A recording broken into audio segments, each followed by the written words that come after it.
অনেক সুন্দর একটা ফেস দিয়ে আজকে চিকেন বিরিয়ানি বানাইলাম। মাংসগুলো ম্যারিনেট করেছিলাম, আমি ভিডিওটা করি নাই।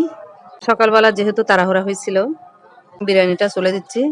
প্রথমে আমি চুলায় তেল দিয়ে তারপরে হচ্ছে পেঁয়াজ, বেশি করে পেঁয়াজ দিব। পেঁয়াজ বেরেস্তা করে আমি একটা পেস্ট বানাইছি। এই পেস্টটা হচ্ছে এই মরিচ, এই মরিচের গুঁড়া আর হচ্ছে রসুন দিয়ে একদম পাটায় পিষে বানাইছি। বিভিন্ন মশলা অ্যাড করে এই পেস্টটা বানাইছি আমি। যেটা আপনাদের সাথে শেয়ার করতেছি, যা যা দিয়েছি আমি। পেস্টের ভিডিওটা আমি আপনাদের সাথে পরে শেয়ার করব। আমি বিরিয়ানিটা রান্না করা শুরু করে দিলাম। ভাজা ভাজা করতেছি, দেখুন কালারটা কত সুন্দর আসছে।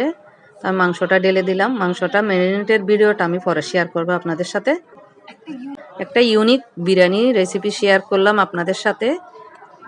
অনেক মজা হয়েছে, এভাবে রান্না করলে অনেক মজা হয়। দেখি প্রথম রান্না করেছি আমি, এখন এটা।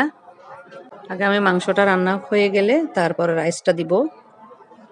চুলায় আমি চিকেন চিলি বানাচ্ছি, এ পাশে আমি বিরিয়ানি দিয়েছি চুলায়, বিরিয়ানির মাংসটা হয়ে আসলে আমি রাইসটা ঢেলে দিব।